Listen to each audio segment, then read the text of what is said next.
When I finally bought my dream home, my family said I was too dumb to afford it and reported me to the IRS. They claimed I was scamming online, so I called my lawyer and got the transcripts that made them fumble their tax returns for years.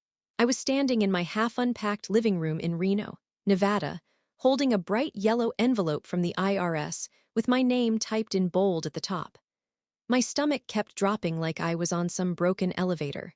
The letter said they'd received multiple anonymous reports claiming I was running an online scamming operation and suspiciously laundering money through digital services.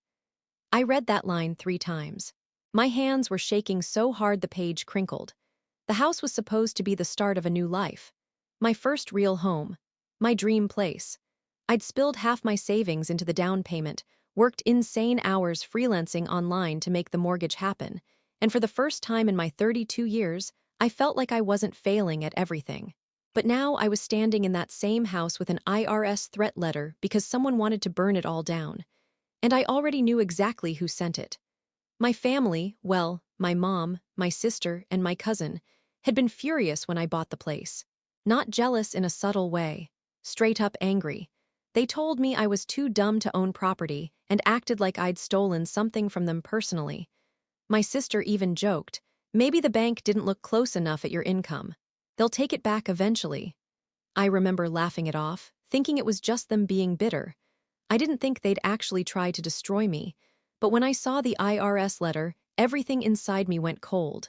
They hadn't just talked trash, they'd filed official reports. Multiple. They named me. They accused me of crimes. They tried to get my accounts frozen and my home flagged for investigation. I sat on the floor and honestly thought I might throw up. I called my lawyer, Ryan, because I didn't know what else to do. He listened quietly, then said in the calm voice he uses when he knows I'm spiraling, "Forward everything to me. Don't respond to the IRS directly yet, and don't contact your family." That part felt like a punch, because even though my family treated me like crap half the time, the idea that they'd actually try to ruin my life was, I don't know. It felt unreal, like a nightmare I hadn't fully woken up from. Then Ryan said something that made everything shift. Depending on what they submitted, we might be able to request the transcripts. Transcripts of what? I asked. Their calls, their written reports, their statements, anything they submitted during the complaint process. I went silent. I didn't even know that was possible. "Trust me," he said. "If they lied, the IRS keeps everything." I sent him the documents and then just sat there on the floor for the rest of the afternoon, wondering how the hell things had gotten this bad. My new house felt less like a home and more like a target painted in the middle of a family war I didn't even know I'd started. 2 days later, Ryan called me back and told me he had the transcripts. And the second he said the first line out loud, I realized the situation was way worse than I thought. Not just petty, not just hateful, deliberate. There was something in those transcripts that made my lawyer stop mid-sentence and say, "Okay, this is going to take some strategy." Because hidden in their own words was something they definitely never meant for anyone else to hear, something that wasn't just about me. Something that could mess up their lives in a way they never saw coming. And that was the moment I stopped crying and started planning. I guess to understand how everything blew up like this, you'd have to know what my family's been like my whole life. People hear family drama and think of loud arguments or petty jealousy, but ours was quieter. Meaner. It was this constant low-level hum of backhanded comments and subtle digs that I didn't even realize were shaping me until I got older. I grew up in a cramped rental duplex in Sparks, Nevada, with my mom and my sister, Kayla. My dad left when I was 10, and after that, everything got a little darker in a way I didn't have words for back then. My mom was always stressed and angry, and Kayla followed her lead like it was a sport. I was the slow one, the emotional one, the mess. And the thing about hearing something often enough, especially from family, is that you start believing it. I never had the money they had. Well, they had is generous. They lived paycheck to paycheck but still acted like they were royalty compared to me. I worked crappy jobs, jumped between part-time gigs, and tried to build something online. I taught myself graphic design, did freelance social media work, edited videos, whatever someone would pay me for. And every time I said I was trying something new, I'd get the same tone from them. "Sure, honey, let us know when your little computer thing pays a real bill." when I started making decent money, I kept it quiet. Not because I was hiding it, because I knew their reactions wouldn't be good. My mom had this way of turning anything I did into an insult toward her, and Kayla was competitive to a level that felt like something out of a bad reality show. And then there was my cousin, Erica. She and Kayla were practically attached at the hip. Erica was the kind of person who lived for gossip, didn't matter if it was true, didn't matter who it hurt. If it made her feel important, it was worth it. Between her and Kayla, I was always the punchline. They didn't know how well my freelancing was going. They didn't know I'd been saving for years. They didn't know I'd spent months fixing my credit. They didn't know about the financial advisor who helped me plan for a mortgage. They didn't know anything, and honestly, that was by design. So when I showed up one day and said, "I bought a house," they reacted exactly the way I feared they would. My mom laughed, actually laughed. Kayla said, "A house, like a real one," Erica chimed in with. "How did you pull that off? Did you win a scratcher?" I remember standing there with the keys in my hand, feeling this weird mix of pride and shame. I was proud because I'd done something no one thought I could do. Shame because the three people who were supposed to be happy for me were treating me like I'd committed some crime. From that moment, everything shifted. My mom asked invasive questions. Kayla kept making comments about how banks don't vet people like they should. Erica joked that maybe I'd finally found a scam that paid. It stung, but I didn't think they meant it literally.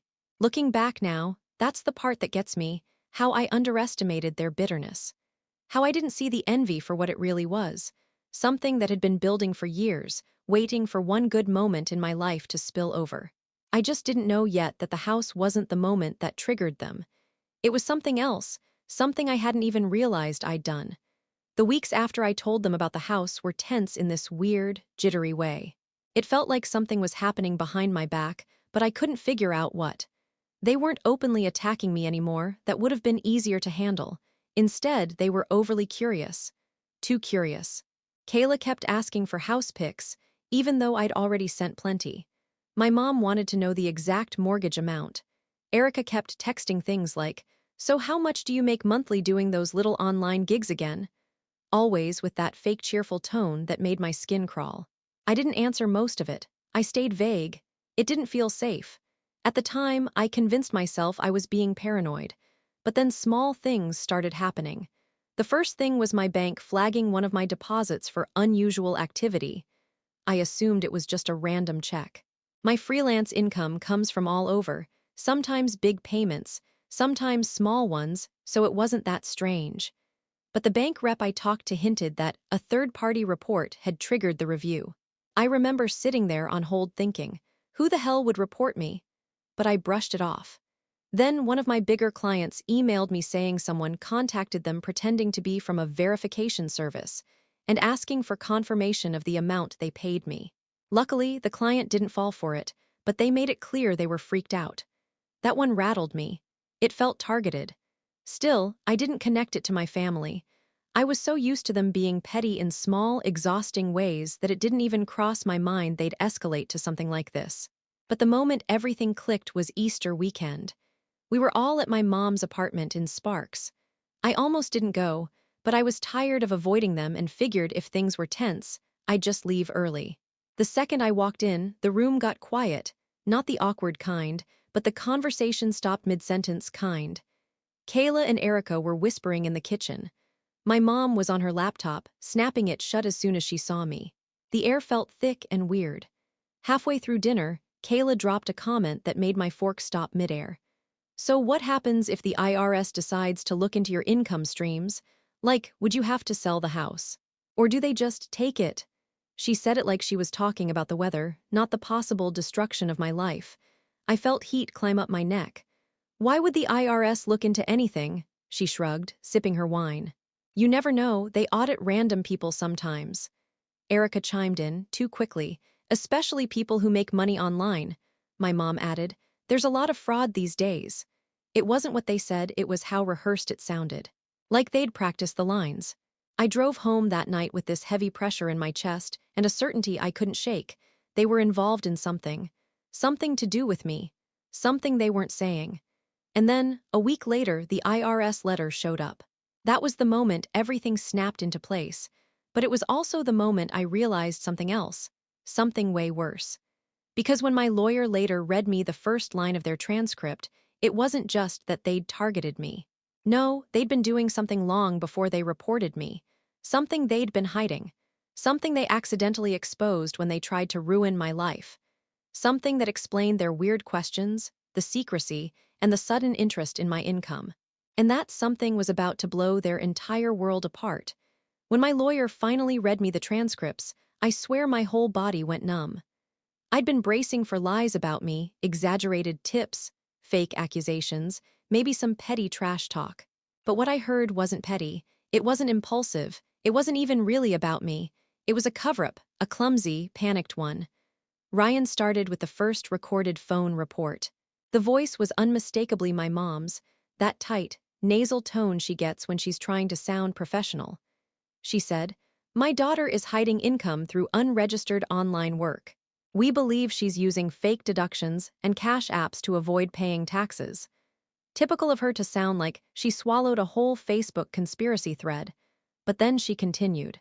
"We noticed irregularities because our family files our taxes together every year, and she refused this time. We're concerned she's trying to distance herself from our financial history." I cut Ryan off. "What? I've never filed taxes with them, ever," he sighed. "Keep listening." Next came Kayla's call. Her voice was higher, nervous.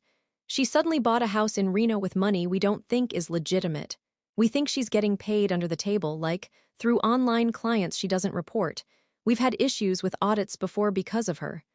"Because of me?" I snapped. "What the hell are they talking about?" Ryan hesitated.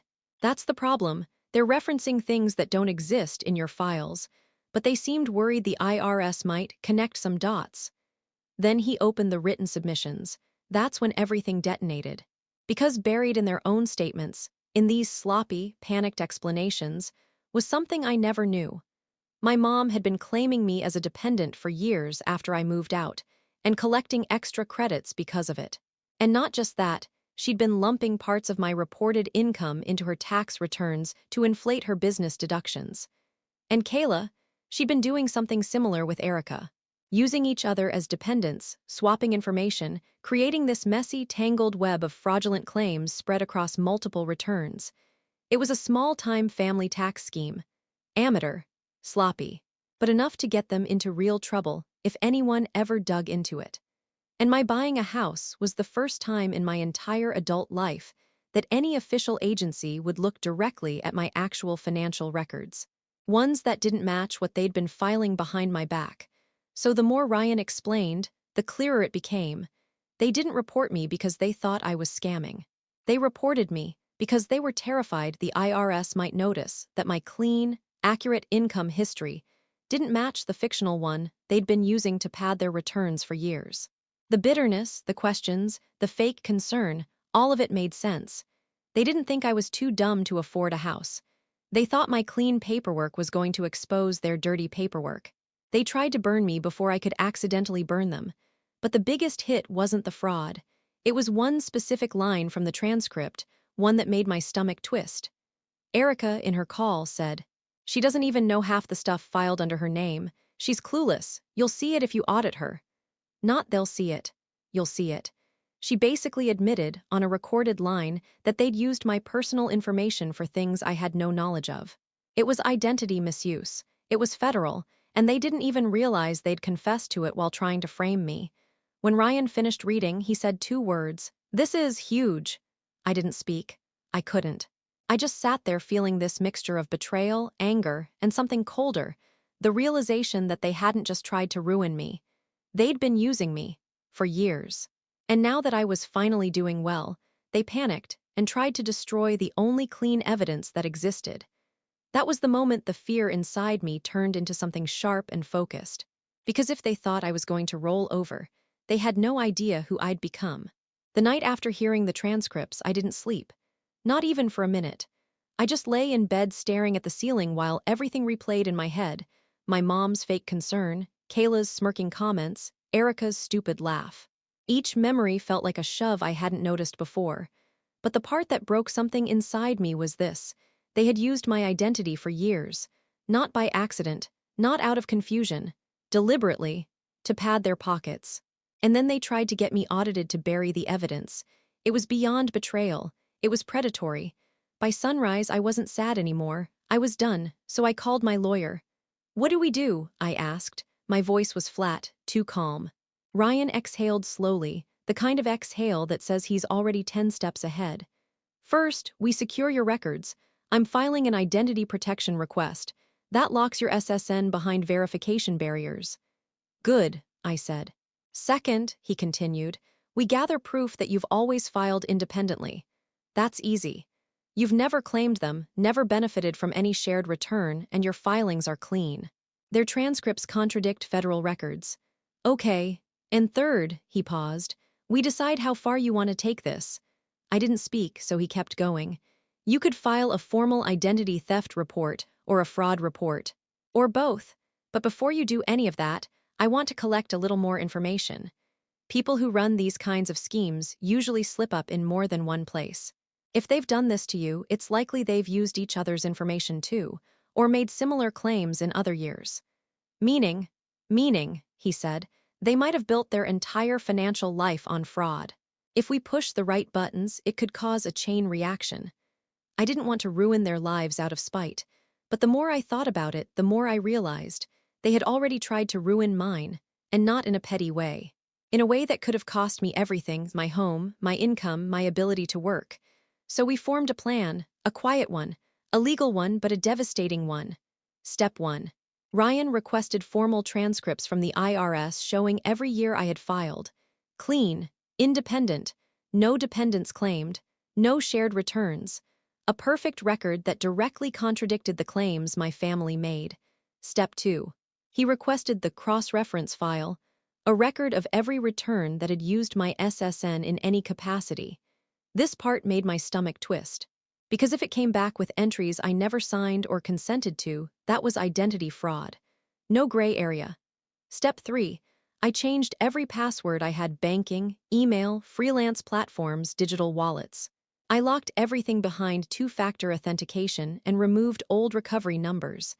I didn't know who had access to what, and that realization alone made me nauseous. Step 4. We flagged my credit.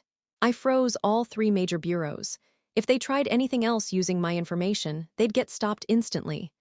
Step 5. We documented every interaction, every weird question they'd asked me, every comment about my income, every time they mentioned the IRS before I even received a letter. All of it became a timeline of motive. Step 6. We prepared a formal response to the IRS, one that not only cleared me, but pointed directly at the inconsistencies in the claims made about me. Ryan said it would raise natural investigative questions. Translation: it would turn the spotlight back onto them.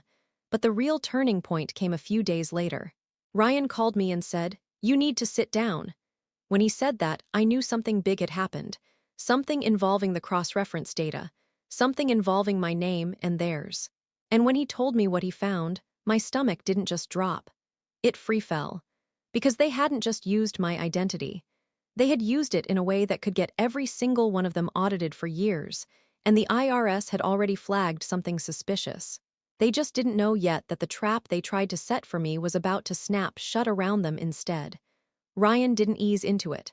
The second I picked up the phone, he said, "Your family didn't just use your information on their returns. Someone used your SSN to open a business account 3 years ago." I felt my whole body go stiff. "A business account? Under my name?" "Yes," he said, "a sole proprietorship registered in Nevada. And whoever set it up reported income under that business, income that never appeared on your tax records." My mouth went dry. "So that means—" "It means," he said carefully, "that someone created a fake business identity using your information. And because you didn't know about it, the reported income doesn't match your filings."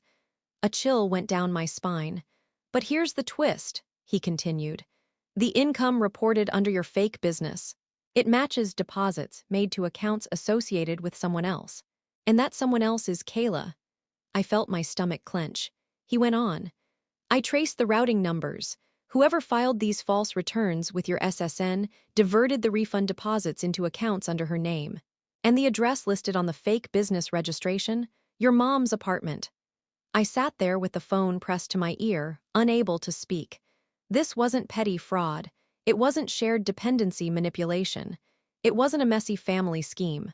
This was identity theft, structured and intentional. You're telling me my sister stole my identity to create a fake business, and my mom helped her? Ryan cleared his throat. Based on the address and data, yes. And there's more. Of course there was more. There was always more with them.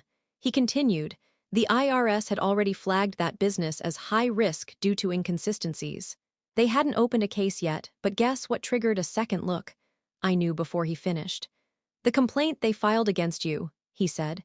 Their report about your income brought up the mismatch between your personal filings and the fake business filings. They didn't just expose themselves.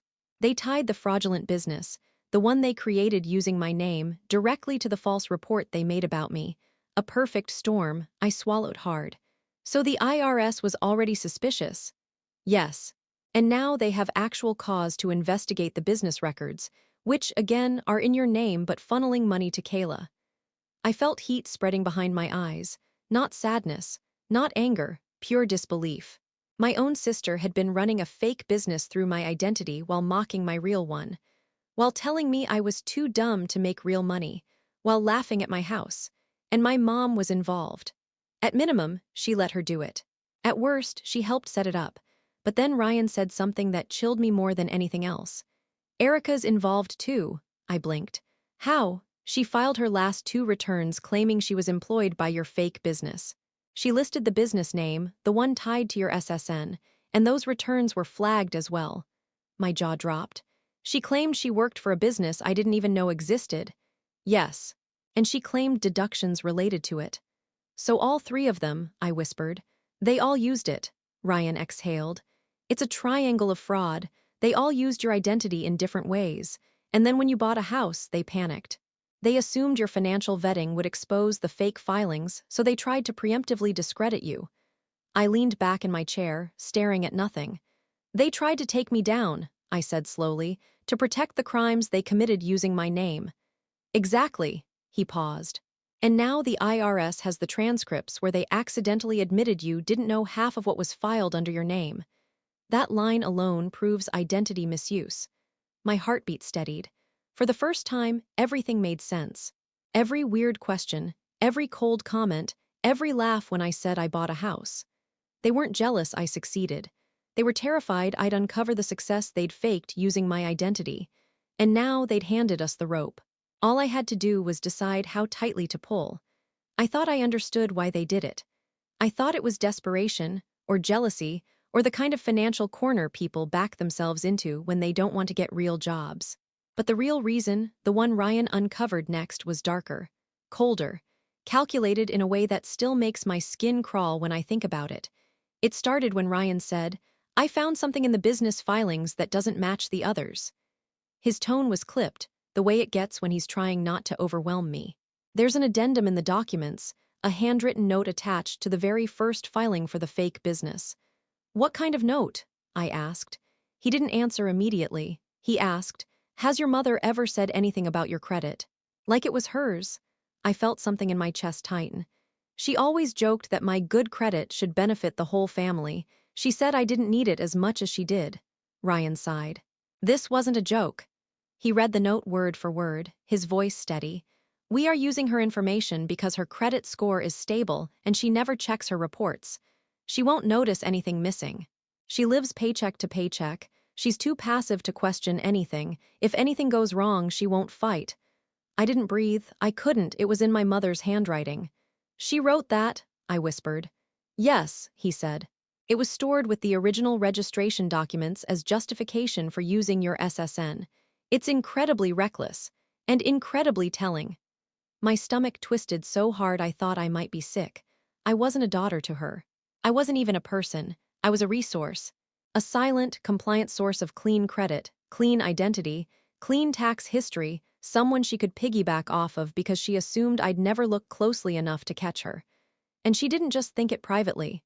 She wrote it down, filed it, submitted it as an explanation to a government agency. But that wasn't the worst part. Ryan kept reading. She's too embarrassed to ask questions. She avoids confrontation. If we keep her feeling small, she won't dig. She has no idea what she's worth. My chest burned. My own mother weaponized the insecurities she spent years drilling into me. She didn't just know my weak spots, she cultivated them. Because keeping me unsure of myself made me easier to exploit. The shock I felt didn't come from discovering the fraud. It came from realizing she'd been conditioning me for it. For years, Ryan's voice softened. "There's more." I braced myself. "Your sister submitted a handwritten statement too, attached to her first employee filing for the fake business." The note was short.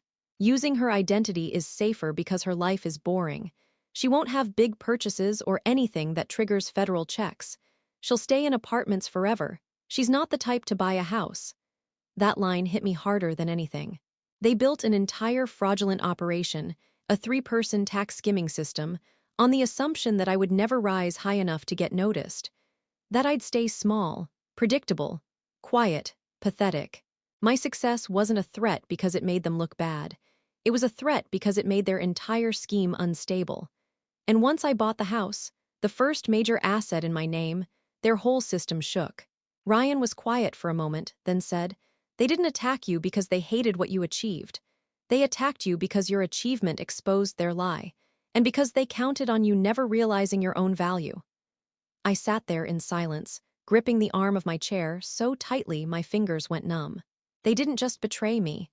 They built an entire part of their lives on the belief that I would always remain the weakest one, the one they could use. And that's when something shifted inside me. Not rage, not grief. Clarity. They didn't think I'd fight back. They were about to learn exactly how wrong they were. Once I understood the full scope of what they'd done, how deep it went, how long it had been happening, and how deliberately they'd carved me up into a tool they could use, something inside me snapped clean. Not in a wild way, not in a screaming, crying, dramatic way, in a cold, steady way, like a door shutting. I wasn't going to yell at them. I wasn't going to confront them. I wasn't going to give them a chance to twist anything back on me. I was going to let the truth do the work. Ryan guided me through every step. First, he filed the identity theft affidavit on my behalf. It immediately triggered a protective status on my records. That alone guaranteed the IRS would dig into the mismatched filings tied to my SSN. Next, he submitted a formal response to the report they made against me, attaching the transcripts, where they unintentionally admitted I had no knowledge of half the things filed under my name. He labeled it as potential fraud exposure. Then, he filed a separate report, anonymous, detailing the fake business, the mismatched income, the deductions claimed across multiple family returns, the conflicting addresses, the refund routing numbers leading straight to Kayla's accounts. He didn't embellish, he didn't accuse, he just presented their own records, their own handwriting, their own signatures. After that, all I had to do was wait. And when the IRS moves, it's slow until it isn't. The first blow hit them 3 weeks later. Kayla called me at 9 in the morning, and when I saw her name, I let the phone ring out. She left a voicemail, her voice frantic, high-pitched, nothing like her usual smug confidence. "We got letters," she said. "Not just one, all 3 of us. They want employment records. They want business account documentation. They want proof of payroll. Why are they asking about you? Did you say something?" "Call me back," I blocked her number. That same afternoon, my mom sent a text so long it looked like a college essay. The tone swung wildly between guilt, fear, manipulation, and anger. "Everything is messed up. I don't understand why the IRS is doing this. You need to come talk to me. You're part of this whether you like it or not. This is your family. Fix it." I blocked her too. Erica tried Facebook Messenger like we were in high school. "Can you please call us? We're going to get audited for years. They're threatening penalties. They said the returns don't match the identity. You need to tell them it was a misunderstanding." I didn't reply, because it wasn't a misunderstanding. It was exactly what they'd earned. 2 weeks later, Ryan called me with an update. "Your identity protection is fully active," he said. "Your record is clean. Their filings, on the other hand, are under full review." I asked the question without hesitation. "What does that mean for them?"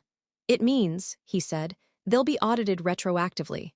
Every year they used your information will be reopened. Every claim will be examined. Every refund will be questioned. And if the IRS decides the misuse was intentional, which, given the handwritten notes, is extremely likely they'll face penalties. He didn't say jail. He didn't need to. Fraud this stupid and sloppy almost never ends clean. For the first time in months, I felt the tension leave my shoulders. Not relief, just release. I wasn't celebrating. I wasn't gloating. I was reclaiming something that was mine. My own name. By the end of the month, they'd all stopped trying to contact me, blocked me on social media, pretended I didn't exist. It hurt a little, but not in the way it used to. It hurt in a way that told me I'd finally broken the pattern, the one they'd kept me trapped in my whole life. My house felt different after that. Calmer, safer. The nightmare didn't take it from me. They didn't take it from me. In the end, they only lost what was never theirs to use in the first place. And me. I finally learned the loudest revenge isn't yelling. It's living your life on your own terms, without the people who only loved the version of you they could steal from.